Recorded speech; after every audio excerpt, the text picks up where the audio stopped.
Good morning again, West Coast Nazarenes. Andrew here from the Southside Church of the Nazarene here in Port Alberni. I'm coming to you again today with day 7 of our reading throughout the Word because tomorrow is Sunday and I want to take care of it today so that when we're working on things for church tomorrow, I have time for those too. So, anyways, without further ado, today we're starting into Numbers. And I'd just like to start with a word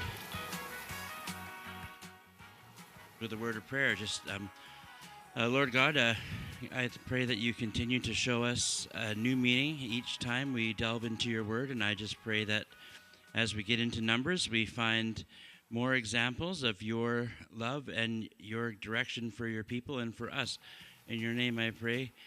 Amen. So I'd like to start it off with a song, as I do enjoy to do in these segments. And I've just decided to do the song "Oh Taste and See" because I'm just so grateful that Jesus' sacrifice has completed God's plan, and that we are now living in with His mercy and with Him covering our sins. And just when you read these plans of how God saved His people and how He held them over until Jesus came, it just makes me more and more grateful that Jesus was the perfect sacrifice, and He is the one that allows us to truly have relationship with God once again.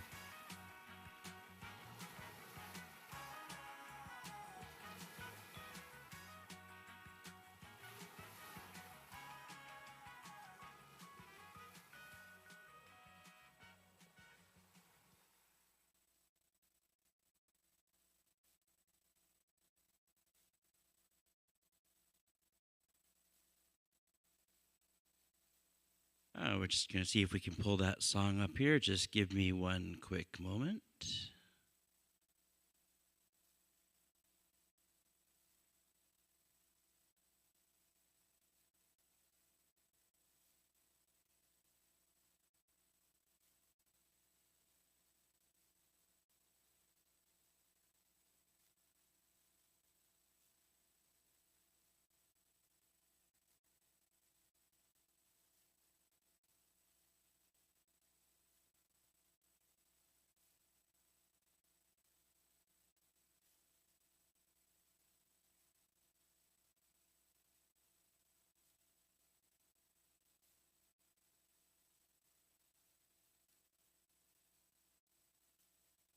Here we are.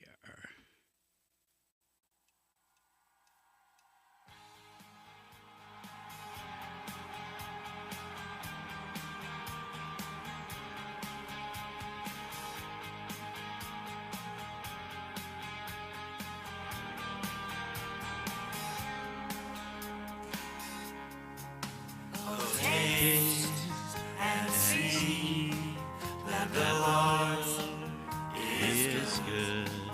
Oh, taste and see that the Lord is good to me. You have turned my mourning into dance, and put off my rags and clothed me with gladness, and I will rise and I will praise you. I sing and not be silent.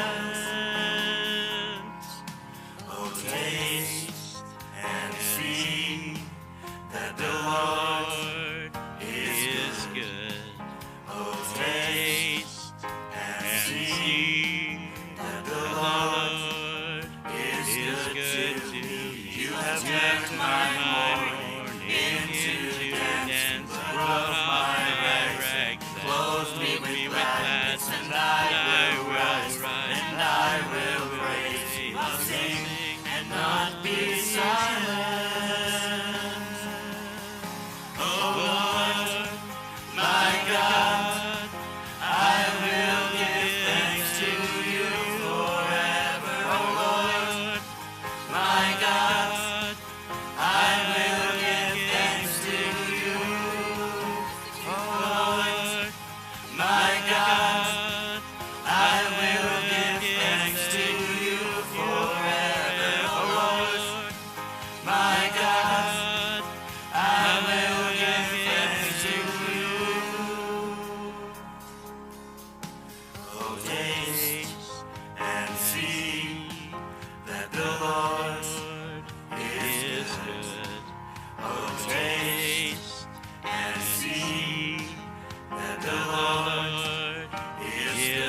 good to me. You have turned my mourning into dancing. Put off my rags, clothe me with gladness, and I will rise, and I will praise you. I'll sing and not be silent. Oh Lord, my God, I will give thanks to you forever. Oh Lord, my God, I will give thanks to you. Bless you, oh Lord, my God, I will give thanks to you forever. Oh Lord, my God, I will give thanks to you. I will live only for you. I will lift these hands up to you. I will dance before you. I will shout it. I will shout it. Oh Lord, my God, I will give thanks to you forever. Oh Lord, my God, I will give thanks to you. Bless you, oh Lord, my God, I will give thanks to you forever. Oh Lord, my God, I will give thanks to you.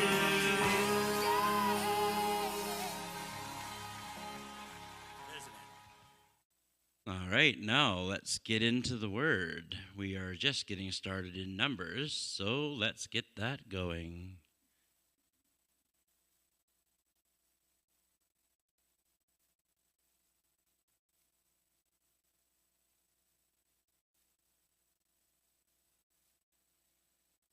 Here we are. Numbers chapter 1. The Lord spoke to Moses in the tent of meeting in the desert of Sinai on the first day of the second month of the second year the Israelites came out of Egypt. He said, Take a census of the whole Israelite community by their clans and families, listing every man by name one by one. You and Aaron are to count according to their divisions all the men of Israel who are 20 years or more and able to serve in the army. One man from each tribe, each of them the head of his family, is to help you. These are the names of the men who are to assist you. From Reuben, Elazar, son of Shedur. From Simeon, Shemuel, son of Zerusadai. From Judah, Nahshon, son of Amminadab. From Ishkar, Nathanael, son of Zuar. From Zebulun, Elab, son of Hilon. From the sons of Joseph. From Ephraim, Elisha, son of Ammihud. From Manasseh, Gamaliel, son of Pedahsur. From Benjamin, Abidan, son of Gideoni. From Dan, Ahiezer, son of Ammishaddai. From Asher, Pagiel, son of Okran. From Gad, Elispha, son of Duel. From Naphtali, Ahira, son of Anan. These were the men appointed from the community, the leaders of their ancestral tribes. They were the heads of the clans of Israel. Moses and Aaron took these men whose names had been specified, and they called the whole community together on the first day of the second month. The people registered their ancestry by their clans and families, and the men 20 years or more were listed by name, one by one. The Lord commanded as the Lord commanded Moses. And he also counted them in the desert of Sinai. From the descendants of Reuben, the firstborn son of Israel, all the men 20 years old or more who were able to serve in the army were listed by name, one by one, according to the records of their clans and families. The number from the tribe of Reuben was 46,500. From the descendants of Simeon, all the men 20 years old or more who were able to serve in the army, counted and listed by their name one by one, according to the records of their clans and families. The number of the tribe of Simeon was 59,300. From the descendants of Gad, all the men 20 years or more who were able to serve in the army, listed by name according to the records of their clans and families. The number from the tribe of Gad was 45,650. From the descendants of Judah, all the men 20 years or more who are able to serve in the army, listed by name according to the records of their clans and families. The number from the tribe of Judah was 74,600. From the descendants of Ishkar, all the men 20 years or more who were able to serve in the army were listed by name according to the records of their clans and families. The number from the tribe of Ishkar was 54,400. From the descendants of Zebulun, all the men 20 years old or more who were able to serve in the army were listed by name according to the records of their clans and families. The number from the tribe of Zebulun was 57,400. From the sons of Joseph, from the descendants of Ephraim, all the men 20 years old or more who were able to serve in the army were listed by name according to the records of their clans and families. The number from the tribe of Ephraim was 40,500. From the descendants of Manasseh, all the men 20 years old or more who were able to serve in the army were listed by name according to the records of their clans and families. The number from the tribe of Manasseh was 32,200. From the descendants of Benjamin, all the men 20 years old or more who were able to serve in the army were listed by name according to the records of their clans and families. The number from the tribe of Benjamin was 35,400. From the descendants of Dan, all the men 20 years old or more who were able to serve in the army were listed by name according to the records of their clans and families. The number from the tribe of Dan was 62,700. From the descendants of Asher, all the men 20 years old or more who were able to serve in the army were listed by name according to the records of their clans and families. The number from the tribe of Asher were 41,500. From the descendants of Naphtali, all the men 20 years old or more able to serve in the army were listed by their name according to the records of their clans and families. The number of the tribe of Naphtali was 53,400. These were the men counted by Moses and Aaron and the 12 leaders of Israel, each one representing his family. All the Israelites 20 years old or more who were able to serve in Israel's army were counted according to their families. The total number was 603,550. The ancestral tribe of the Levites, however, was not counted along with the others. The Lord had said to Moses, "You must not count the tribe of Levi or include them in the census of the other Israelites. Instead, appoint the Levites to be in charge of the tabernacle of the covenant law over all its furnishings and everything belonging to it. They are to carry the tabernacle and all its furnishings. They are to take care of it and encamp around it. Whenever the tabernacle is to move, the Levites are to take it down. And whenever the tabernacle is to be set up, the Levites shall do it. Anyone else who approaches it is to be put to death." The Israelites set up by their divisions, each of them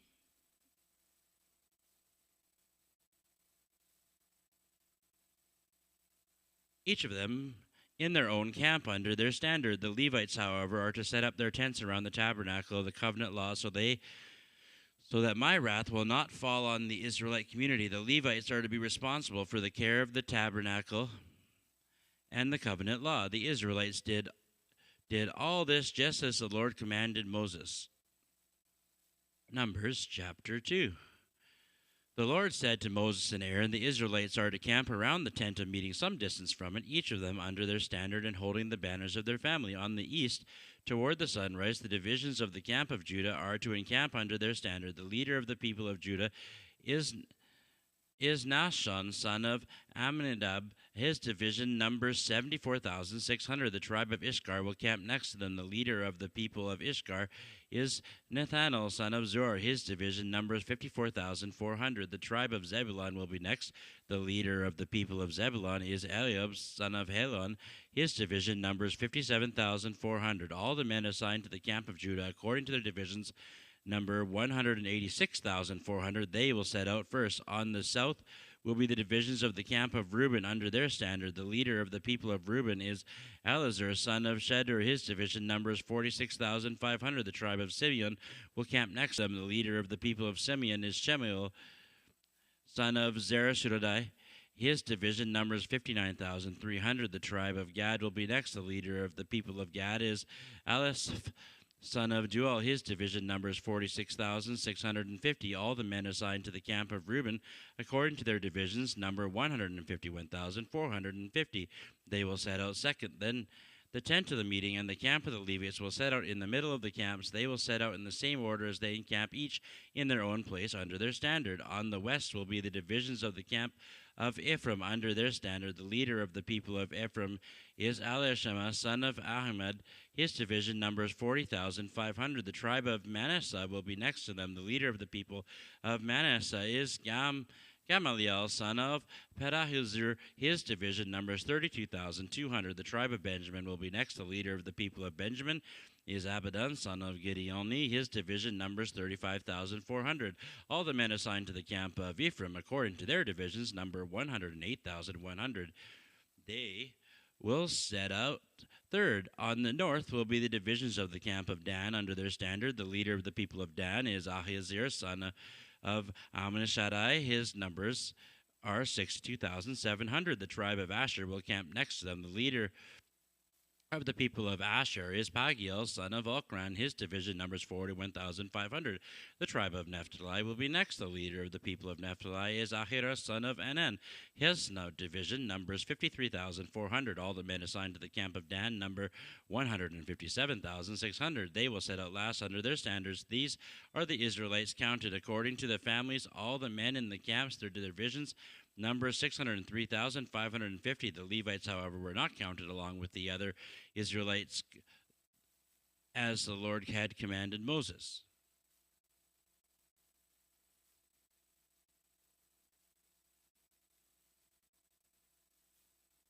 So the Israelites did everything the Lord commanded Moses. That is the way they camped under the standards. That is the way they set out, each of them with their clan and family. Numbers chapter 3.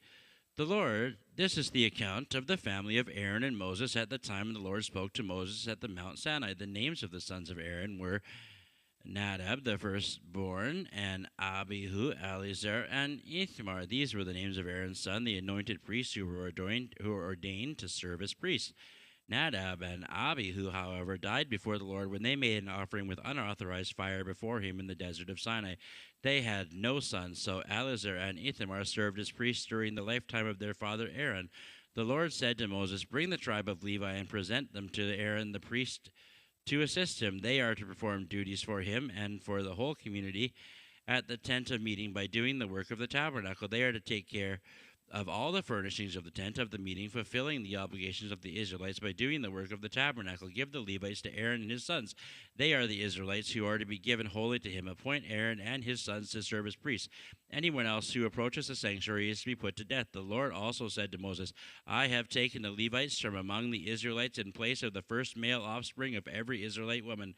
The Levites are mine, for all the firstborn are mine. When I struck down the firstborn in Egypt, I set apart myself for every firstborn in Israel, whether human or animal. They are to be mine. I am the Lord." The Lord said to Moses in the desert of Sinai, "Count the Levites by their families and clans. Count every male a month old or more." So Moses counted them as he was commanded by the word of the Lord. These were the names of the sons of Levi: Gershon, Kohath, and Merari. These were the names of the Gershonite clans: Libni and Shimei. The Kohathite clans: Amram, Issachar, Hebron, and Uzziel. The Merarite clans: Mahili and Mushi.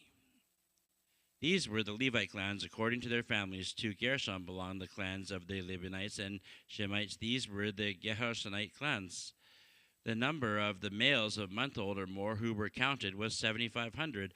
The Gershonite clans were to camp in the west behind the tabernacle. The leader of the families of the Gershonites was Aleph, son of Lael. At the tent of meeting, and the Gershonites are responsible for the care of the tabernacle and the tent, its coverings, the curtain, the entrance of the tent of meeting, the curtains, the courtyard, the curtain, the entrance, the courtyard surrounding the tabernacle and altar, and the ropes and everything related to their use. The Kohath belonged to the clans of Amorites and Eastrites and Hebronites and Uzzielites. These were the Kohathite clans. The number of all the males a month old was 8,600. The Kohathites were responsible for the care of the sanctuary. The Kohathite clans were to camp on the south side of the tabernacle. The leader of the families of the Kohathite clans was Eliphan, son of Uzziel. They were responsible for the care of the ark, the table, the lampstand, the altars, the articles of the sanctuary used in ministering, the curtain, and everything related to their use. The chief leader of the Levites was Eleazar, son of Aaron, the priest. He was appointed over those who were responsible for the care of the sanctuary. To Merari belonged the clans of the Malhites and the Mushites. These were the Merarite clans. The number of all the males a month old or more who could be counted was 6,200. The leader of the families of the Merarite clans was Zuriel, son of Abihail. They were the camp on the north side of the tabernacle. The Merarites were appointed to take care of the frames of the tabernacle, its crossbars, posts, bases, and all equipment and everything related to their use, as well as the posts of the surrounding courtyard with the bases, tent pegs, and ropes. Moses and Aaron and his sons were to camp at the east of the tabernacle toward the sunrise in front of the tent of the meeting. They were responsible for the care of the sanctuary on behalf of the Israelites. Anyone who approached the sanctuary was to be put to death. The total number of Levites counted at the Lord's command by Moses and Aaron according to their clans, including every male of the month old or more, was 22,000. The Lord said to Moses, "Count all the firstborn Israelite males who are a month old or more, and make a list of their names. Take the Levites for me in place of all firstborn of the Israelites, and the livestock of the Levites. Place all the firstborn of the livestock of the Israelites. I am the Lord." So Moses counted all the firstborn of the Israelites as the Lord had commanded him. The total number of firstborn males a month old or more, listed by name, was 22,273. The Lord also said to Moses, "Take the Levites in place of all the firstborn of Israel, and the livestock of the Levites in place of their livestock. The Levites are to be mine. I am the Lord. To redeem the 273 firstborn Israelites who exceeded the number of the Levites, collect 5 shekels for each one, according to the sanctuary shekel, which weighs 20 gerahs. Give money for the redemption of additional Israelites to Aaron and his sons." So Moses collected the redemption money from those who exceeded the number redeemed by the Levites. From the firstborn of the Israelites, he collected silver weighing 1,365 shekels. According to the sanctuary shekel, Moses gave the redemption money to Aaron and his sons, so as he was so commanded by the word of the Lord. Numbers chapter 4. The Lord said to Moses and Aaron, "Take a census of the Kohathite branch of the Levites by their clans and families. Count all the men from 30 to 50 years of age who come to serve in the work of the tent of the meeting. This is the work of the Kohathites at the tent of meeting, the care of the most holy things. When the camp is to move, Aaron and his sons are to go in and take down the shielding curtain and put it over the ark of the covenant of the law. Then they are to cover the curtain with durable leather, spread a cloth of solid blue over that, and put the poles in place. Over the table of presence they are to spread a blue cloth and put on it the plates, dishes, bowls, and jars for drink offerings, the bread that is continually there and is to remain on it. They are to spread a scarlet cloth over them, cover that with durable leather, and put the poles in place. They are to take the blue cloth and cover the lampstand that is for light, together with its lamps, its wick trimmers, trays, and all its jars for the olive oil used to supply it. Then they are to wrap it up and all its accessories in the covering of durable leather and put it on a carrying frame. Over the gold altar, they are to spread a blue cloth and cover that with the durable leather and put the poles in place. They are to take all the articles used for ministering in the sanctuary, wrap them in blue cloth, cover that with a durable leather, and put them on a carrying frame. They are to remove the ashes from the bronze altar and spread a purple cloth over it. Then they are to place on it all the utensils used for ministering at the altar, including the fire pans, meat forks, shovels, and sprinkling bowls. Over it, they are to spread a covering of durable leather and put the poles in place. After Aaron and his sons have finished covering the holy furnishings and all the holy articles, and when the camp is ready to move, only then are the Kohathites to come and do the carrying. But they must not touch the holy things, or they will die. The Kohathites are to carry those things that are in the tent of the meeting. Eleazar, son of Aaron, the priest, is to have charge of the oil for the light, the fragrant incense, the regular grain offering, and the anointing oil. He is to be in charge of the entire tabernacle and everything in it, including its holy furnishings and articles. The Lord said to Moses and Aaron, "See that the Kohathite tribal clans are not destroyed from among the Levites, so that they may live and not die when they come near the most holy things. Do this for them. Aaron and his sons are to go into the sanctuary and assign to each man his work and what he is to carry. But the Kohathites must not go in to look at the holy things, even for a moment, or they will die."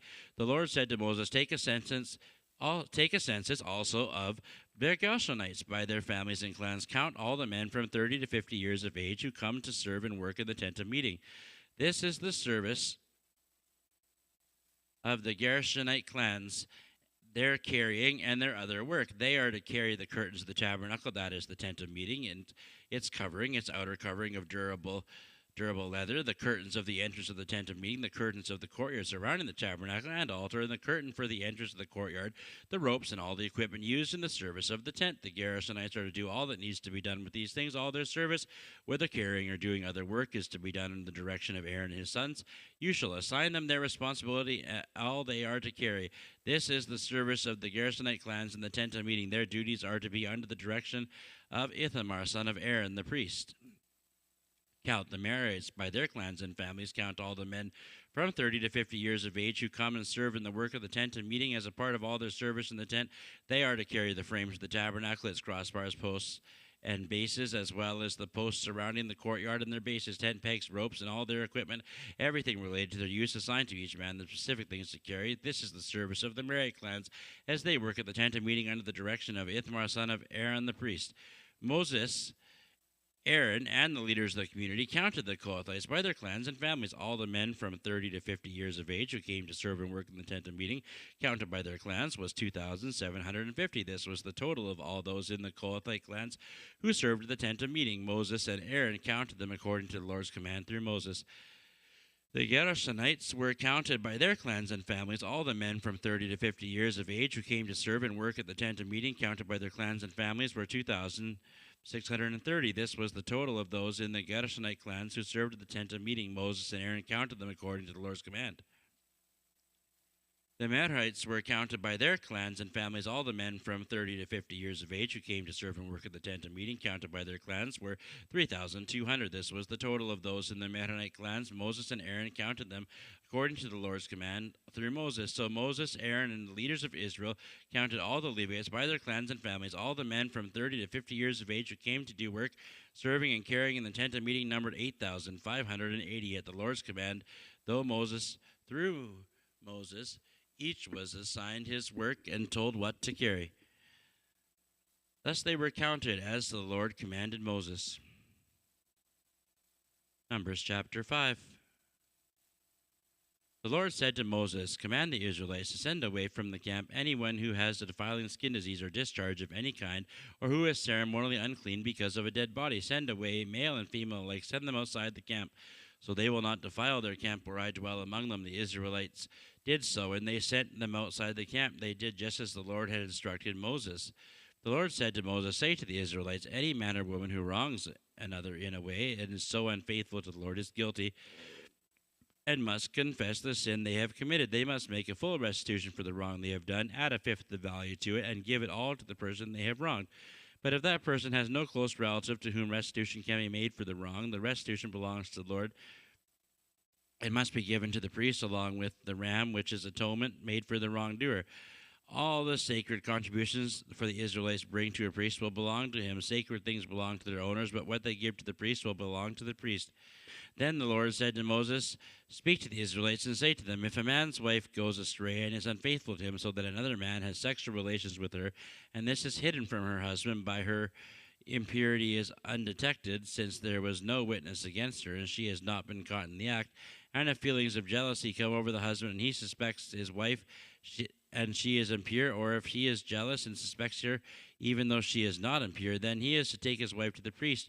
He must also take an offering of 1/10 of ephah of barley flour on her behalf. He must not pour olive oil on it, but incense on it, or put incense on it, because that is a grain offering for jealousy, a reminder offering to draw attention to wrongdoing. The priest shall bring her and have her stand before the Lord. Then he shall take some of the holy water in a clay jar and put some dust on the tabernacle floor into the water. After the priest has had the woman stand before the Lord, he shall loosen her hair and place in her hands the reminder offering, the grain offering for jealousy, while he himself holds the bitter water that brings a curse. Then the priest shall put the woman under oath and say to her, "If no other man has had sexual relations with you, and you have not gone astray and become impure while married to your husband, may this bitter water that brings a curse not harm you. But if you have gone astray while married to your husband, and you have made yourself impure by having sexual relations with another man other than your husband, here the priest is to put the woman under this curse. May the Lord cause you to become a curse among your people when he makes your womb miscarry and your abdomen swell. May this water that brings a curse enter your body so that your abdomen swells and your womb miscarries." Then the woman say, "Amen, so be it." The priest is to write these curses on a scroll and then wash them off into the bitter water. He shall make the woman drink the bitter water that brings a curse, and this water that brings a curse and causes bitter suffering will enter her. The priest is to take from her hands the grain offering of her jealousy, wave it before the Lord, and bring it to the altar. The priest is to take a handful of grain offering as a memorial offering and burn it on the altar. That he is to have after the woman drinks the water. If she has made herself impure and unfaithful husband, this will be the result. When she is made to drink the water that brings the curse and causes bitter suffering, it will enter her abdomen and her abdomen, and it will swell, and her womb will miscarry, and she will become a curse. If, however, the woman has not made herself impure, but is clean, she will be cleared of guilt, and will be able to have children. This then is the law of jealousy, when a woman goes astray and makes herself impure while married to her husband, or when feelings of jealousy come over a man because he suspects his wife. The priest is to have her stand before the Lord and apply this entire law to her. The husband will be innocent of any wrongdoing, but the woman will bear the consequences of her sin. Numbers chapter 6. The Lord said to Moses, "Speak to the Israelites and say to them, if a man or woman wants to make a special vow, a vow of dedication to the Lord as a Nazirite, they must abstain from wine and other fermented drink, and must not drink vinegar from wine or other fermented drink. They must not drink grape juice or eat grapes or raisins as long as they remain under their Nazirite vow. They must not eat anything that comes from the grapevine, not even the seeds or skins, during the entire period of their Nazirite vow. No razor may be used on their head. They must be holy until the period of their dedication to the Lord is over, or they must let their hair grow long. Throughout the period of their dedication to the Lord, the Nazirite must not go near a dead body, even if their own father or mother or brother dies. They must not make themselves ceremonially unclean or account of them, because the symbol of their dedication to God is on their head. Throughout the period of their dedication, they are consecrated to the Lord. If someone dies suddenly in the Nazirite's presence, thus defiling the hair that symbolizes their dedication, they must shave their head on the seventh day of their cleansing. Then on the 8th day they must bring 2 doves or 2 young pigeons to the priest at the entrance of the tent of meeting. The priest is to offer one as a sin offering and the other as a burnt offering to make atonement for the Nazirite, because they sinned by being in the presence of the dead body. This same day they are to consecrate their heads again. They must rededicate themselves to the Lord for the same period of dedication, and must bring a year-old male lamb of guilt offering. The previous days do not count, because now they become defiled during their period of dedication. Now this is the law of the Nazirite. When the period of their dedication is over, they are to be brought to the entrance of the tent of meeting. There they are to present their offerings to the Lord: a year-old male lamb without defect for a burnt offering, a year-old ewe lamb without defect for a sin offering, a ram without defect for a fellowship offering, together with the grain offerings and drink offerings, and a basket of bread made with the finest flour and without yeast, thick loaves with olive oils mixed in, and thin loaves with brushed with olive oil. The priest is to present all these before the Lord and make the sin offering and the burnt offering. He is to present the basket of unleavened bread, and is to sacrifice the ram as the fellowship offering to the Lord, together with its grain offering and drink offering. Then at the entrance to the tent of meeting, the Nazirite must shave off their hair that symbolizes their dedication. They are to take the hair and put it on the fire that is under the sacrifice of the fellowship offering. After the Nazirite has shaved off the hair that symbolizes their dedication, the priest is to place in their hands a boiled shoulder of the ram, and 1 thick loaf and 1 thin loaf from the basket, both made without yeast. The priest shall then wave these before the Lord as a wave offering.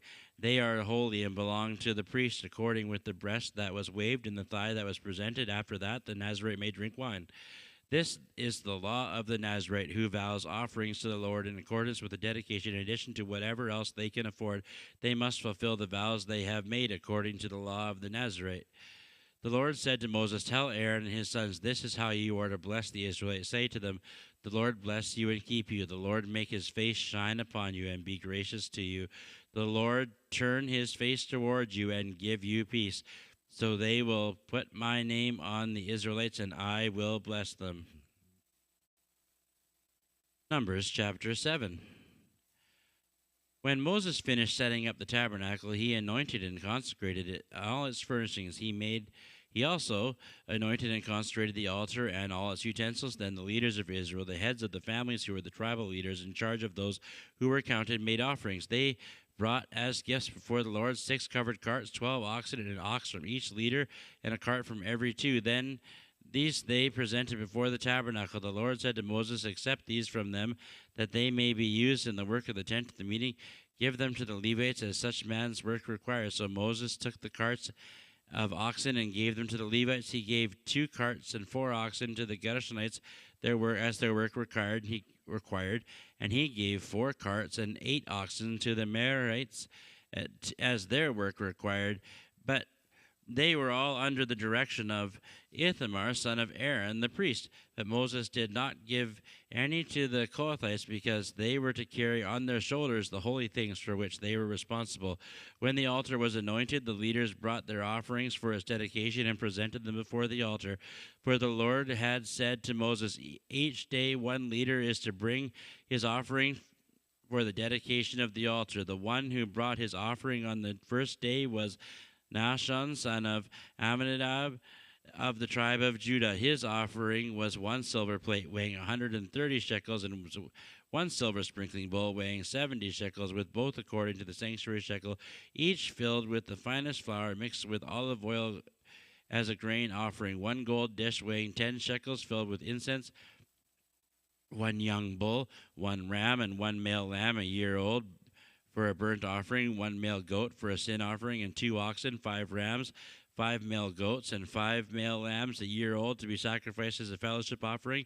This was the offering of Nahshon, son of Amminadab.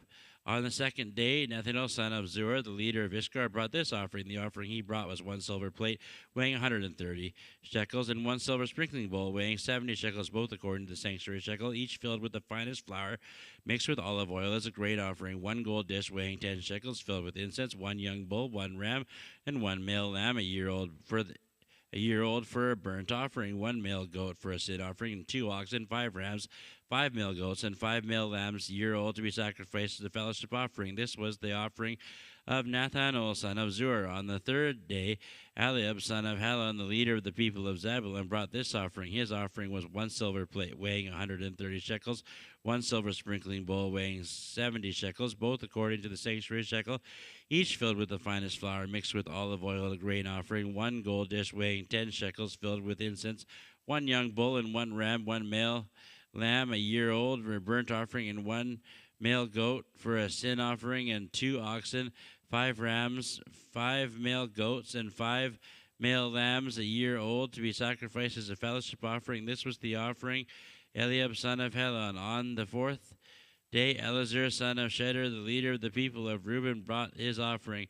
His offering was 1 silver plate weighing 130 shekels, and 1 silver sprinkling bowl weighing 70 shekels, both according to the sanctuary shekel, each filled with the finest flour mixed with olive oil as a grain offering. 1 gold dish weighing 10 shekels filled with incense. 1 young bull, 1 ram, and 1 male lamb a year old for a burnt offering. 1 male goat for a sin offering, and 2 oxen, 5 rams, 5 male goats, and 5 male lambs a year old to be sacrificed to the fellowship offering. This was the offering of Eleazar, son of Shedeur. On the 5th day, Shelumiel, son of Zurishaddai, the leader of the people of Simeon, brought his offering. His offering was 1 silver plate weighing 130 shekels, and 1 silver sprinkling bowl weighing 70 shekels, both mixed with olive oil as grain offering. 1 gold dish weighing 10 shekels filled with incense. 1 young bull, 1 ram, 1 male lamb a year old for a burnt offering. 1 male goat for a sin offering, and 2 oxen, 5 rams, 5 male goats, and 5 male lambs. Five male lambs a year old to be sacrificed as a fellowship offering. This was the offering of Shamuel, son of Zedekiah. On the 6th day, Elisaph, son of Jewel, the leader of the people of Gad, brought this offering. His offering was 1 silver plate weighing 130 shekels, and 1 silver sprinkling bowl weighing 70 shekels, both according to the sanctuary shekel, each filled with the finest flour mixed with olive oil as a grain offering. 1 gold dish weighing 10 shekels filled with incense. 1 young bull, 1 ram, 1 male lamb a year old for a burnt offering, and 1 male goat a sin offering, and 2 oxen, 5 rams, 5 male goats, and 5 male lambs a year old to be sacrificed as a fellowship offering. This was the offering of Elisaph, son of Deuel. son of Dil.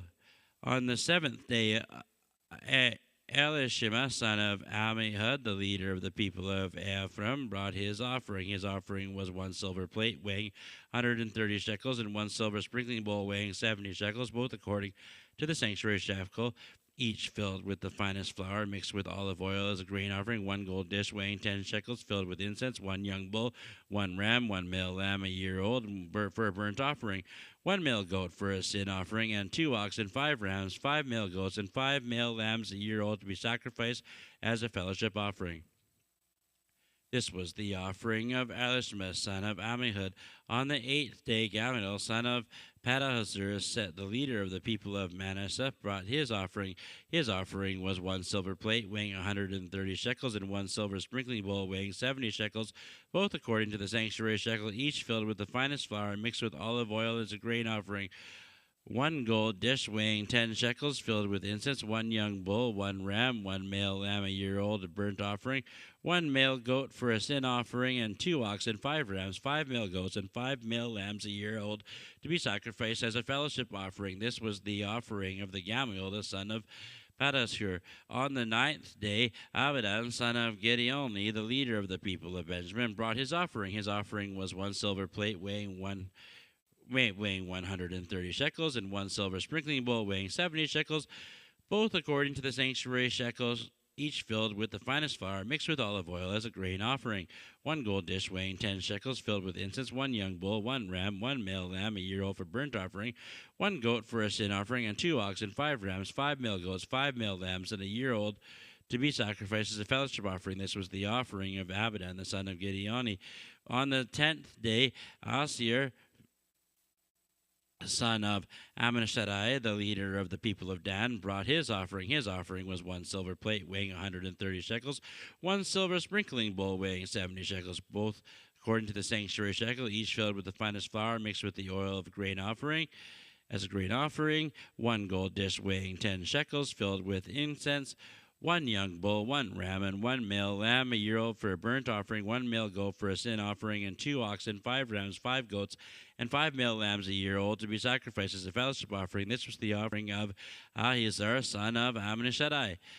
On the 11th day, Pagiel, son of Okran, the leader of the people of Asher, brought his offering. His offering was 1 silver plate weighing 130 shekels, 1 silver sprinkling bowl weighing 70 shekels, both according to the sanctuary shekel, each filled with the finest flour mixed with olive oil as a grain offering, 1 gold dish weighing 10 shekels filled with incense, 1 young bull, 1 ram, 1 male lamb a year old for a burnt offering, 1 goat for a sin offering, and 2 oxen, 5 rams, 5 male goats, 5 male lambs a year old to be sacrificed as a fellowship offering. This was the offering of Pagiel, son of Okran.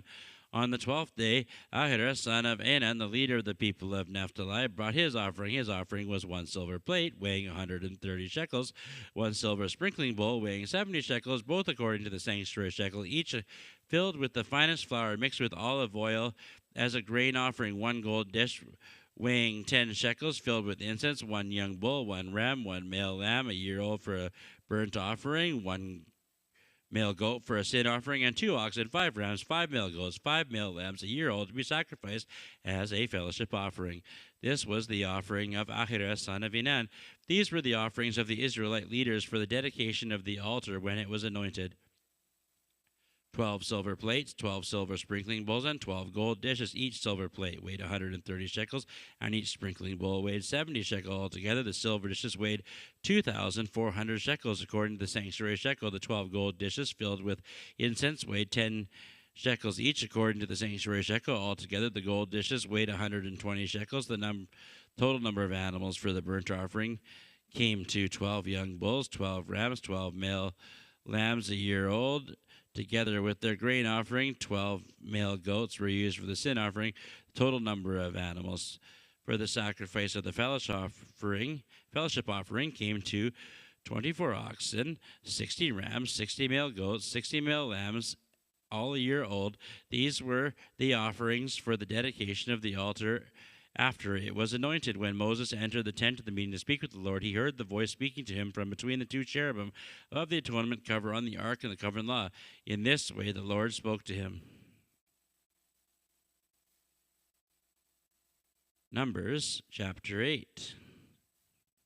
The Lord said to Moses, "Speak to Aaron and say to him, when you set up the lamp, see that all seven light up the area in front of the lampstand." Aaron did so as he set up the lamps, that they faced forward on the lampstand, just as the Lord had commanded. This is how the lampstand was made.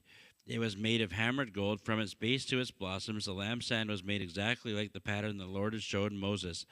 The Lord said to Moses, "Take the Levites from among the Israelites and make them ceremonially clean. To purify them, do this: sprinkle the water of cleansing on them. Then they have shaved their whole bodies and washed their clothes. And also they will purify themselves. Have them take a young bull with its grain offering and its finest flour mixed with olive oil.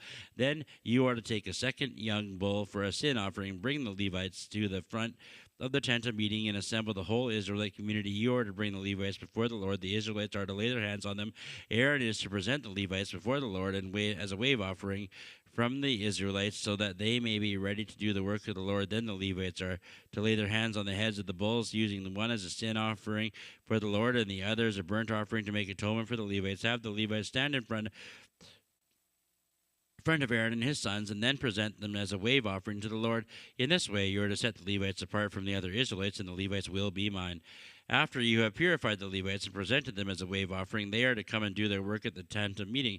They are the Israelites who will be given wholly to me. I have taken them as my own place, in place of the firstborn, the first male offspring from every Israelite woman. Every firstborn male, whether human or animal, is mine. When I struck down the firstborn of Egypt, I set them apart for myself, as I have taken the Levites in place of all the firstborn sons of Israel.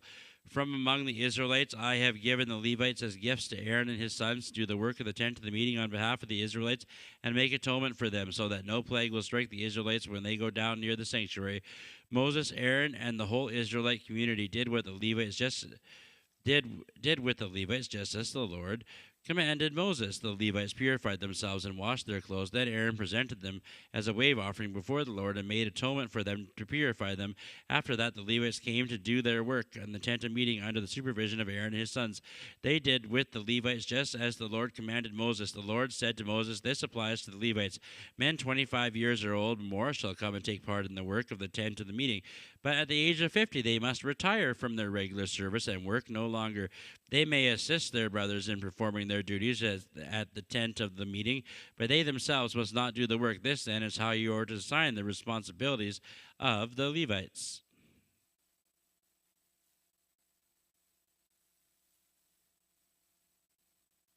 Numbers chapter 9. The Lord spoke to Moses in the desert of Sinai in the first month, the second year after they came out of Egypt. He said, "Have the Israelites celebrate the Passover at the appointed time. Celebrate it at the appointed time, on twilight, on the 14th day of this month, in accordance with all the rules and regulations." So Moses told the Israelites to celebrate the Passover, and they did so in the desert of Sinai at the twilight of the 14th day of the first month. The Israelites did everything just as the Lord commanded Moses, but some of them could not celebrate the Passover on that day because they were ceremonially unclean on account of a dead body. So they came to Moses and Aaron the same day and said to Moses, "We have become unclean because of a dead body, but why should we be kept from presenting the Lord's offerings with the other Israelites at the appointed time?" Moses answered them, "Wait until I find out what the Lord commands concerning you." Then the Lord said to Moses, "Tell the Israelites, when any of you or your descendants are unclean because of a dead body or away on a journey, they are still to celebrate the Lord's Passover, but they are to do it on the 14th day of the second month at twilight. They are to eat a lamb together with unleavened bread and bitter herbs. They must not leave any of it till morning or break any of its bones. When they celebrate the Passover, they must follow all the regulations. But if anyone who is ceremony clean and not on a journey fails to celebrate the Passover, they must be cut off from their people for not presenting the Lord's offering at the appointed time. They will bear the consequences of their sin. A foreigner residing among you is also to celebrate the Lord's Passover in accordance with the rules and regulations. You must have the same regulations for both foreigner and the native born. On the day the tabernacle, the tent of the covenant law, was set up, the cloud covered it from evening till morning. The cloud above the tabernacle looked like a fire. This is how it continued to be. The cloud covered it, and at night it looked like fire. Whenever the cloud lifted from above the tent, the Israelites set out. Wherever the cloud settled, the Israelites encamped. At the Lord's command, the Israelites set out, and his command, they encamped. As long as the cloud stayed over the tabernacle, they remained in camp. When the cloud remained over the tabernacle a long time, the Israelites obeyed the Lord's order and did not set out. Sometimes the cloud was over the tabernacle only a few days. At the Lord's command, they would encamp, and then at his command they would set out. Sometimes the cloud stayed only from evening till morning, and then when it lifted the morning they set out. Whether by day or by night, whether the clouds lifted, they set out. Whether the cloud stayed over the tabernacle for 2 days or a month or a year, the Israelites would remain in camp and not set out. But when it lifted, they would set out. At the Lord's command, they encamped and at the Lord's command they set out. They obeyed the Lord's order in accordance with his command through Moses. Numbers chapter 10. The Lord said to Moses, "Make 2 trumpets of hammered silver and use them for calling the community together and for having the camp set out. When both are sounded, the whole community is to assemble before you at the entrance of the tent of the meeting. If only one is sounded, the leaders, the heads of the clans of Israel, are to assemble before you. When a trumpet blast is sounded, the tribes camping on the east are to set out. At the sounding of the second blast, the camps on the south are to set out. The blast will be the signal for the setting out. To gather the assembly, blow the trumpets, but not with the signal for setting out. The sons of Aaron, the priests, are to blow the trumpets. This is to be a lasting ordinance for you in the generations to come. When you go into battle on your own land against an enemy who is oppressing you, sound a blast on the trumpets. Then you will be remembered by the Lord your God and rescued from your enemies. Also, at times of rejoicing, your appointed festivals and new moon feasts, you are to sound the trumpets over your burnt offerings and fellowship offerings, and they will be a memorial for your God. I am the Lord your God. On the 20th day of the second month of the second year, the cloud lifted from above the tabernacle of the covenant law. Then the Israelites set out from the desert of Sinai, traveled to the place until the cloud came to rest in the desert of Paran. They set out this first time the Lord's command as the Lord commanded through Moses. The divisions of the camp of Judah went first under the standard of Nahshon, son of Amminadab, was in command. Nathanael, son of Zuar, was over the division of the tribe of Issachar. And Elab, son of Helon, was over the division of the tribe of Zebulun. Then the tabernacle was taken down, and the Gershonites and the Merites who carried it set out.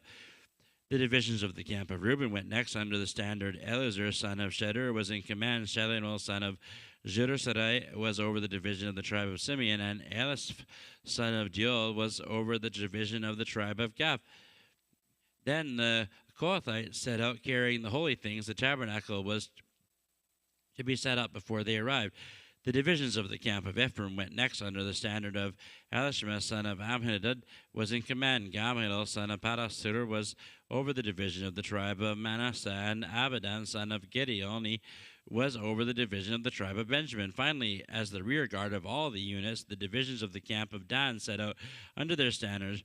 Asir, son of Ammishaddai, was in command. Pagiel, son of Okran, was over the division of the tribe of Asher, and Ahira, son of Enan, was over the division of the tribe of Naphtali. This was the order of the march for the Israelite divisions as they set out. Now Moses said to Hobab, son of Reuel, the Midianite, Moses' father-in-law, "We are setting out to the place about which the Lord said, 'I will give it to you.' Come with us, and we will treat you well, for the Lord has promised good things to Israel." He answered, "No, I will not go. I am going back to my own land and my own people." But Moses said, "Please do not leave us. You know where we should camp in the wilderness, and you can be our eyes. If you come with us, we will share with you whatever good things the Lord gives us." So they set out from the mountain of the Lord and traveled for 3 days. The ark of the covenant of the Lord went before them during those days in a fine place of rest.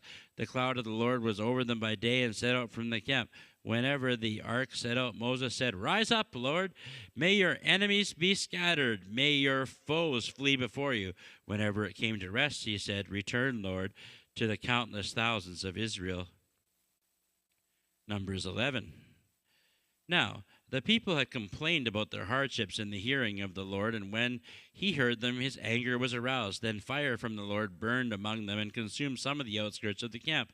When the people cried out to Moses, he prayed to the Lord, and the fire died down. So that place was called Taberah, because fire from the Lord had burned among them. The rabble The rabble with them began to crave other food, and again the Israelites started wailing and saying, "If only we had meat to eat! We remember the fish we ate in Egypt at no cost, also the cucumbers, melons, leeks, onions, and garlic. But now we have lost our appetite. We never see anything but this manna." The manna was like coriander seed and looked like resin. The people went around to gather it, and they ground it in a hand mill or crushed it in a mortar. They cooked it in a pot or made it into loaves, and it tasted like something made with olive oil. When the dew settled on the camp at night, and the manna also came down, Moses heard the people of every family wailing at the entrance to their tents. The Lord had become exceedingly angry, and Moses was troubled.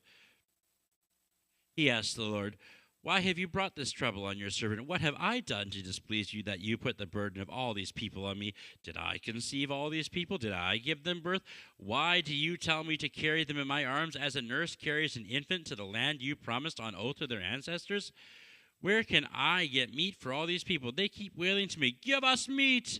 I cannot carry all these people by myself. The burden is too heavy for me. If this is how you are going to treat me, please go ahead and kill me. If I have found favor in your eyes, and do not let me face my own ruin."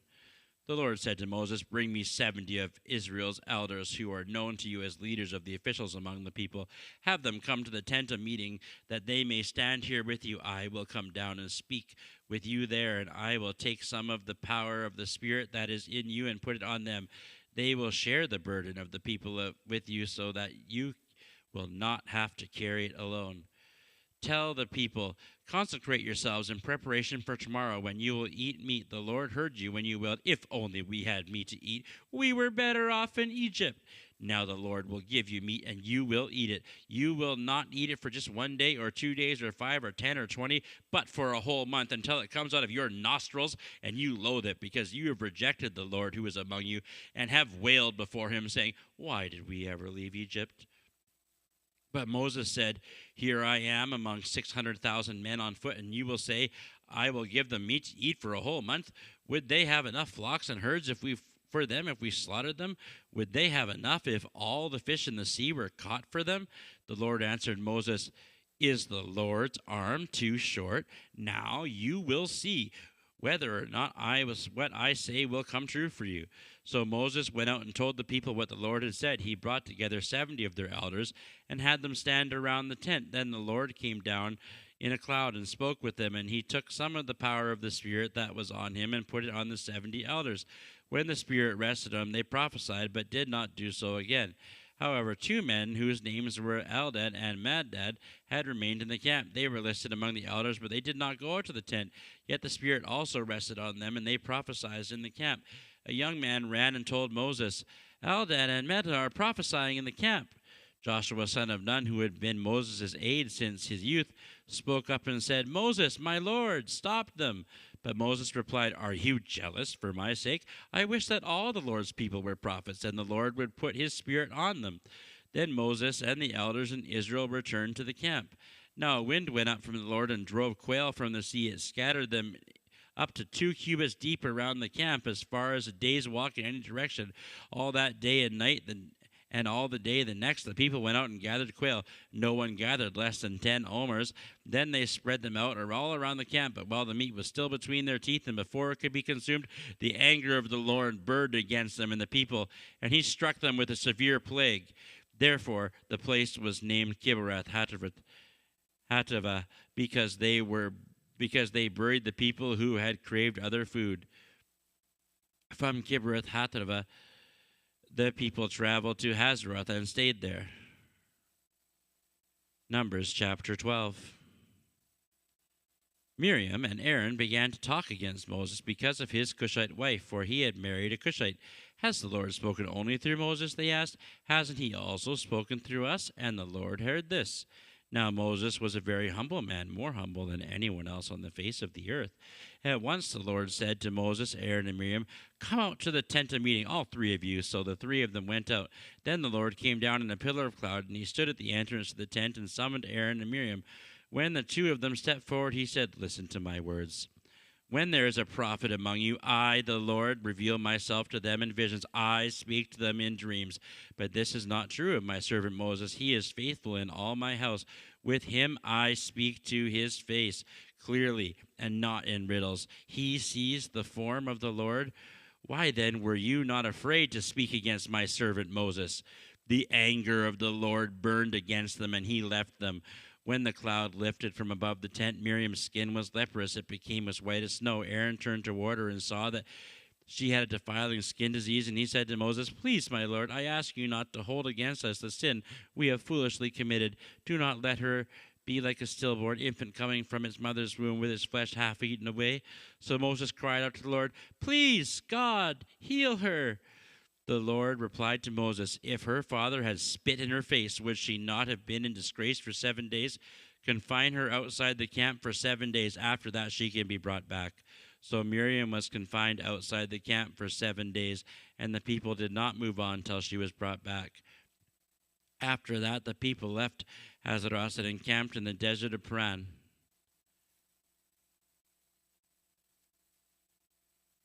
Numbers chapter 13.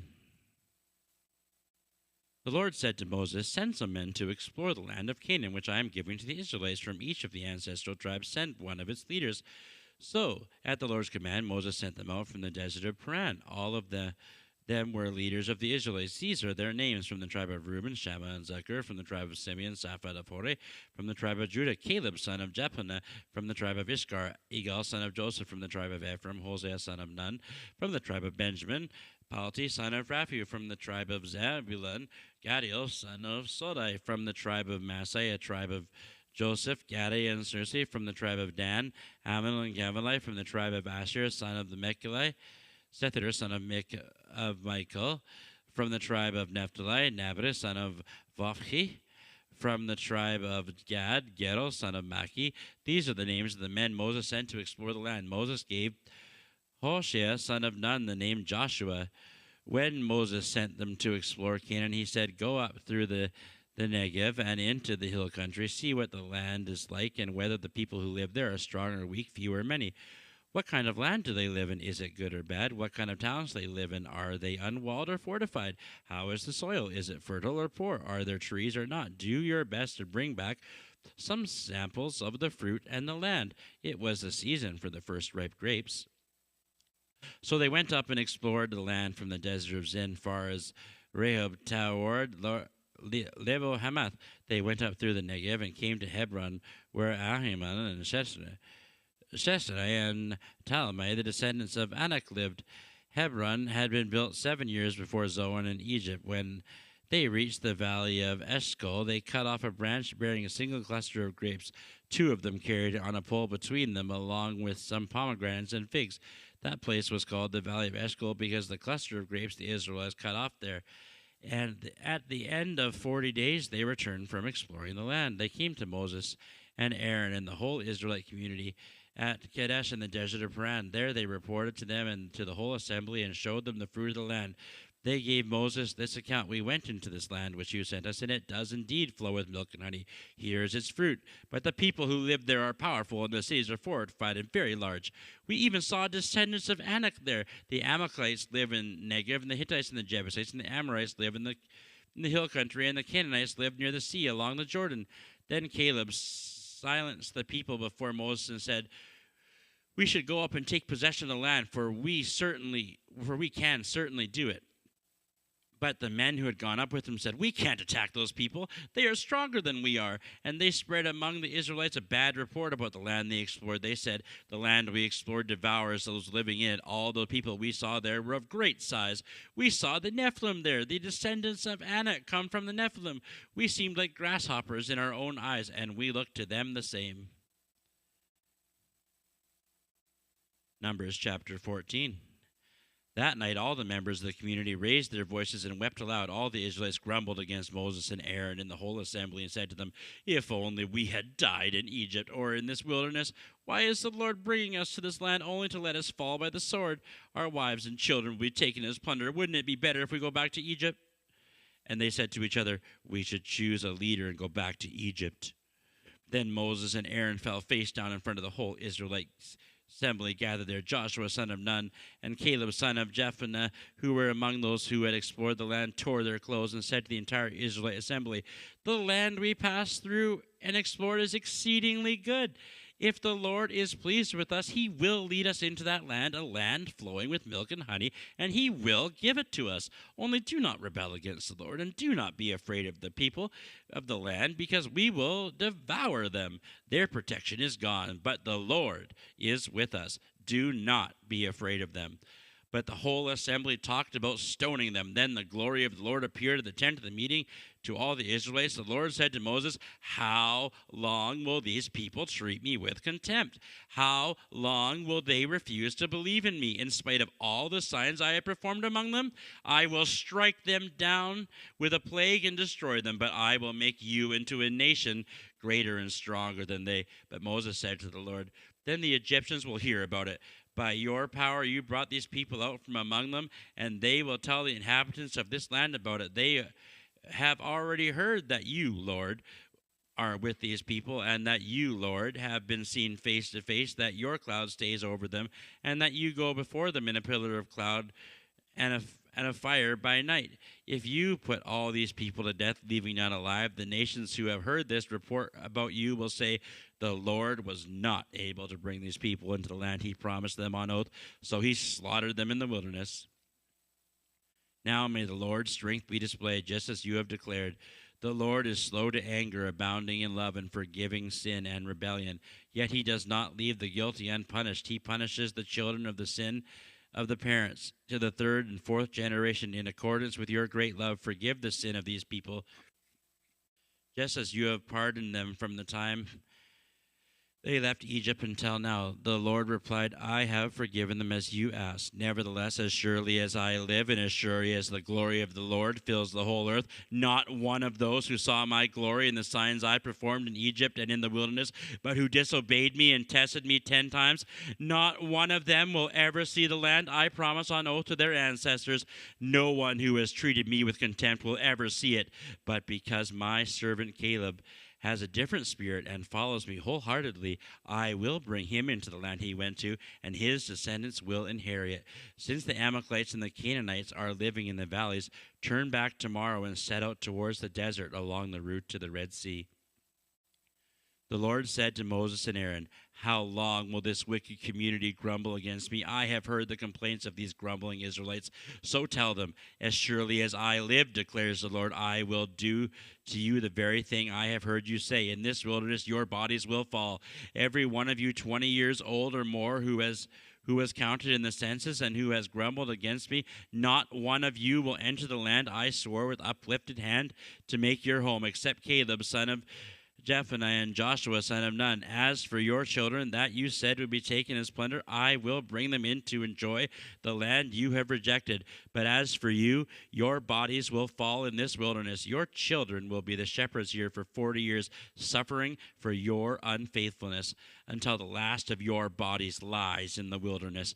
For 40 years, one for each year of the 40 days you explored the land, you will suffer for your sins and know what it is like to have me against you. I, the Lord, have spoken, and I will surely do these things to the whole wicked community which has banded together against me. They will meet their end in this wilderness. Here they will die." Then the men Moses had sent to explore the land who returned and made the whole community grumble against them by spreading a bad report about it. These men who were responsible for spreading the bad report of the land were struck down and died of a plague before the Lord. One of the men who explored the land, only Joshua, son of Nun, and Caleb, son of Jephunneh, survived. When Moses reported this to all the Israelites, they mourned bitterly. Early the next morning, they set out for the highest point in the hill country, saying, "Now we are ready to go up into the land of the Lord promised. Surely we have sinned." But Moses said, "Why are you disobeying the Lord's command? This will not succeed. Do not go up, because the Lord is not with you. You will be defeated by your enemies, for the Amalekites and the Canaanites will face you there. Because you have turned away from the Lord, he will not be with you, and you will fall by the sword." Nevertheless, in their presumption, they went up toward the highest point in the hill country. Neither Moses nor the ark of the Lord's covenant moved from the camp. Then the Amalekites and the Canaanites who lived in the hill country came down and attacked them and beat them and beat them down all the way to Omrah. Numbers chapter 15. The Lord said to Moses, "Speak to the Israelites and say to them, after you enter the land I am giving you as a home, and you present to the Lord your offerings from the herd or the flock as an aroma pleasing to the Lord, whether burnt offerings or sacrifices for special vows, freewill offerings or festival offerings, and the person who brings an offering shall present to the Lord a grain offering of a tenth of an ephah of the finest flour mixed with a quarter hin of olive oil, which each lamb, the burnt offering, and the sacrifice prepare a quarter of a hin of wine as a drink offering. With the ram prepare a grain offering, 2/10 of an ephah of the finest flour mixed with a third hin of olive oil, and a third of a hin of wine and drink offering. Offer it as an aroma pleasing to the Lord. When you prepare a young bull as a burnt offering or sacrifice for a special vow fellowship offering to the Lord, bring with the bull a grain offering, 3/10 of an ephah of the finest flour mixed with half a hin of olive oil, and also bring a hin of wine as a drink offering. This will be a food offering, an aroma pleasing to the Lord. Each bull or ram, each lamb, each young goat is prepared in this manner. Do this for each one, for as many as you prepare. Everyone who is native born must do these things in this way when they present a food offering as an aroma pleasing to the Lord for the generations to come. Whenever a foreigner or anything else living among you presents a food offering as an aroma pleasing to the Lord, they must do exactly as you do. The community is to have the same rules for you and the foreigner residing among you. This is the lasting ordinance for the generations to come. You and the foreigner shall be the same before the Lord. The same laws and regulations will apply to you and the foreigner residing among you.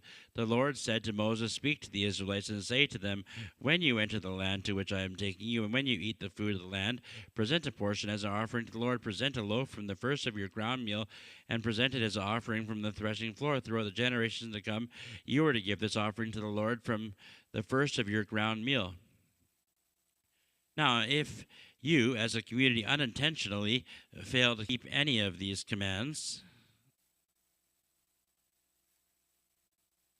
any of the Lord's commands to you through him from the day the Lord gave and continuing through the generations to come, and if this is done unintentionally without the community being aware of it, then the whole community is to offer a young bull for a burnt offering as an aroma pleasing to the Lord, along with his prescribed grain offering and drink offering, and a male goat for a sin offering. The priest is to make an atonement for the whole Israelite community, and they will be forgiven, for it was not intentional, and they have presented to the Lord their wrongdoing, a food offering and a sin offering. The whole Israelite community and the foreigners residing among them will be forgiven, because all the people were involved in the unintentional wrong.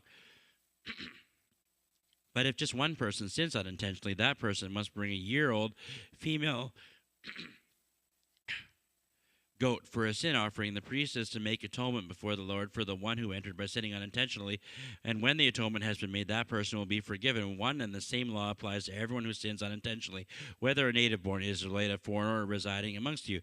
But if anyone sins defiantly, whether native-born or foreigner, blasphemes the Lord, he must be cut off from the people of Israel, because they have despised the Lord's word and broken his commands. They must surely be cut off. Their guilt remains on them. While the Israelites were in the wilderness, a man was found gathering wood on the Sabbath day. Those who found him gathering wood brought him to Moses and Aaron and the whole assembly, and they kept him in custody, because it was not clear what should be done about him. Then the Lord said to Moses, "This man must die. The whole assembly must stone him outside the camp." So the assembly took him outside the camp and stoned him to death, as the Lord had commanded Moses. The Lord said to Moses, "Speak to the Israelites and say to them, throughout the generations to come, you are to make tassels on the corners of your garments with blue cord on each tassel. You will have these tassels to look at, and so you will remember all the commands of the Lord, that you may obey them and not prostitute yourselves by chasing after the lusts of your own hearts and eyes. Then you will remember and obey my commands, and will be consecrated to your God. I am the Lord your God, who brought you out of Egypt to be your God. I am the Lord your God." Numbers chapter 16. Korah, son of Israel, and son of Kohathite, the son of Levi, the certain Reubenites, Dathan and Abiram, the son of Eliab, the son of Peleth, became insolent and rose up against Moses. With them were 250 Israelite men, well-known community leaders who had been appointed members of the council. They came as a group to oppose Moses, and Aaron said to them, "You have gone too far. The whole community is holy, every one of them, and the Lord is with them. Why then do you set yourselves above the Lord's assembly?" When Moses heard this, he fell face down. Then he said to Korah and his followers, "In the morning the Lord will show me who belongs to him and who is holy, and he will have that person come near to him. The man he chooses, he will cause to come near to him. You, Korah, and your followers are to do this. Take censers, and tomorrow put burning coals and incense in them before the Lord. The man the Lord chooses will be the one who is holy. You Levites have gone too far." Moses also said to Korah, "Now listen, you Levites, isn't it enough for you that the God of Israel has separated you from the rest of the Israelite community and brought you near himself to do the work of the Lord's tabernacle and to stand before the community and minister to them? He has brought you and all your fellow Levites near himself, but now you are trying to get the priesthood too? It is against the Lord that you and all your followers have banded together. Who is Aaron that you should grumble against him?" Then Moses summoned Dathan and Abiram, the sons of Eliab, but they said, "We will not come. Isn't it enough that you have brought us up out of a land flowing with milk and honey to kill us in the wilderness, and now you also want to lord it over us? Moreover, you haven't brought us into a land flowing with milk and honey or given us an inheritance in the fields and the vineyards. Do you want to treat these men like slaves? No, we will not come." Then Moses became very angry and said to the Lord, "Do not accept their offering. I have not taken so much as a donkey from them, nor have I wronged any of them." Moses said to Korah, "You and all your followers are to appear before the Lord tomorrow, you and they and Aaron. Each man is to take his censer and put incense in it, 250 censers in all, and present it before the Lord. You and Aaron are to present your censers also." So each of them took his censer, put burning coals in it, and stood with Moses and Aaron at the entrance to the tent of the meeting. When Korah had gathered all his followers in opposition to them at the entrance to the tent of the meeting, the Lord God appeared to the entire assembly. The Lord said to Moses and Aaron, "Separate yourselves from this assembly so I can put an end to them at once." But Moses and Aaron fell face down and cried out, O God, who gives birth to all living things, will you be angry with the entire assembly where only one man sins?" Then the Lord said to Moses, "Say to the assembly, move away from the tents of Korah, Dathan, and Abiram." Moses got up and went to Dathan and Abiram, and the elders of Israel followed him. He warned the assembly, "Move back from the tents of these wicked men. Do not touch anything belonging to them, or you will be swept away because of all of their sins." So they moved away from the tents of Korah, Dathan, and Abiram. Dathan and Abiram had come out and were standing with their wives and children and little ones at the entrances to their tents. Then Moses said, "This is how you will know that the Lord has sent me to do all these things, and that it was not my idea. If these men die a natural death and suffer the fate of all mankind, then the Lord has not sent me. But if the Lord brings about something totally new, and the earth opens its mouth and swallows them with everything that belongs to them, and they go down alive into the realm of the dead, then you will know that these men have treated the Lord with contempt." As soon as he finished saying all this, the ground under them split apart, and the earth opened its mouth and swallowed them and their households and all those associated with Korah, together with their possessions. They went down alive into the realm of the dead with everything they owned. The earth closed over them, and they perished and were gone from the community. At their cries, all the Israelites around them fled, shouting, "The earth is going to swallow us too!" And fire came out from among the Lord and consumed the 250 men who were offering the incense. The Lord said to Moses, "Tell Eleazar, son of Aaron the priest, to remove the censers from the charred remains and scatter the coals some distance away, for the censers are holy, the censers of the men who sinned at the cost of their lives. Hammer the censers into sheets and overlay the altar they were presented before to the Lord and have become holy. Let them become a sign to the Israelites." So Eleazar the priest collected the bronze censers and brought those who had been burned to death and he had them hammered out to overlay the altar, as the Lord directed him through Moses. This was to remind the Israelites that no one except a descendant of Aaron should come to burn incense before the Lord, or he would become like Korah and his followers. The next day, the whole Israelite community grumbled against Moses and Aaron. "You have killed the Lord's people," they said. But when the assembly gathered in opposition to Moses and Aaron and turned toward the tent of meeting, suddenly the cloud covered it, and the glory of the Lord appeared. Then Moses and Aaron went to get in front of the tent of the meeting, and the Lord said to Moses, "Get away from this assembly so I can put an end to them at once."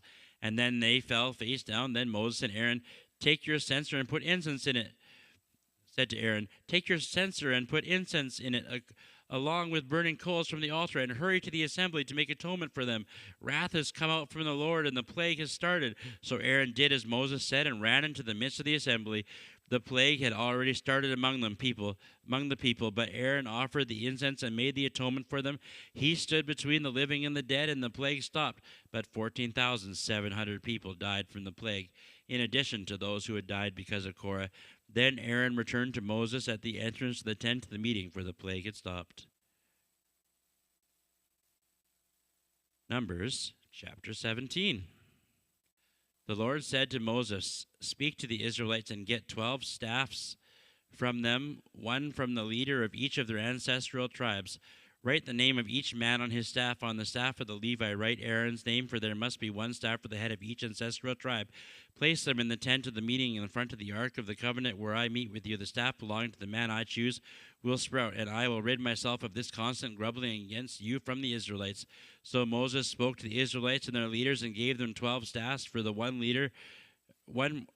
for the leader each of their ancestral tribes, and Aaron's staff was among them.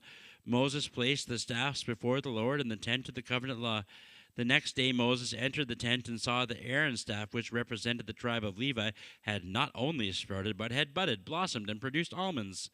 Then Moses brought out all the staffs from the Lord's presence to the Israelites. They looked at them, and each of the leaders took his own staff. The Lord said to Moses, "Put Aaron's staff in front of the ark of the covenant law, to be kept as a sign to the rebellious. This will put an end to their grumbling against me, so they will not die." Moses did just as the Lord had commanded him. The Israelites said to Moses, "We will die. We are lost. We are all lost. Anyone who even comes near the tabernacle of the Lord will die." Are we all going to die?